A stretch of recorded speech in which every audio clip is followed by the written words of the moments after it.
We had a very good meeting with President Efevorki. We analyzed the state of bilateral relations. They're developing very intensely on the mutually beneficial basis. Its economy, of course, mining, international information communication technologies, agriculture, infrastructure, the possibilities of the port and airport of Masao, the availability of the Russian proposals to develop industries in Eritrea. All this is going to be the subject for regular consultations between the ministries of economy, which we agreed to launch very soon and to make these consultations a regular feature of our relations. We discussed our military and military technical cooperation on the basis of the agreements signed some time ago.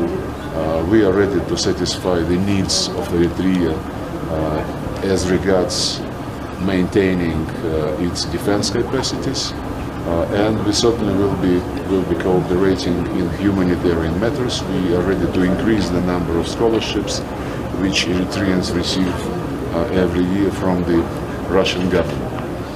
We discussed African issues, especially from the point of view of resolving several conflicts in the Horn of Africa. We hope that the latest agreement between Ethiopia and the Tigray Front, reached with the help of South Africa, with the help of Mr. Obasanjo and Mr. Kenya, will help stabilize the situation in the region, which would also be beneficial for stability of all countries situated here. Our main discussion was devoted to the changes, radical changes in the international situation. We have consolidated position in the United Nations on all the issues related to the key problems of the world, especially to the problems created by the collective West, as it were, against the Russian Federation and against any country which do not accept the claim of the US and its satellites to have hegemony on international economy, on international politics, and to dictate its will to everybody in line with the famous concept of end of history, whereby liberal democracy is imposed on everybody like the final truth. Our common position is promoted in the United Nations within the group of friends of the Charter of the United Nations. Both Eritrea and Russia, together with 20 other countries, are participants of this group, and the membership is growing. We will insist on everybody to respect the key principle of the United Nations, which is sovereign equality of states.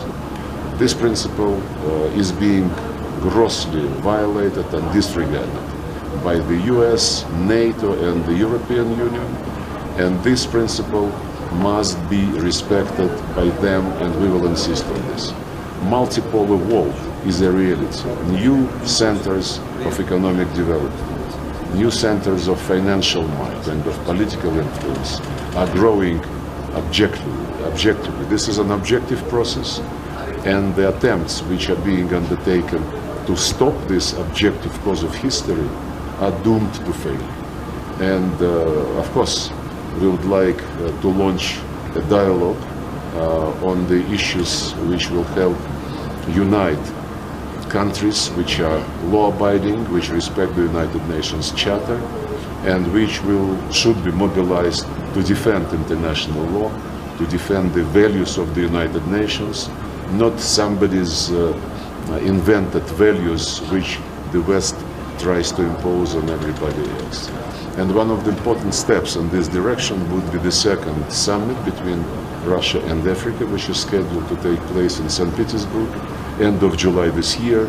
We hope that President Efevorki would be personally present at this important event. Thank you very much.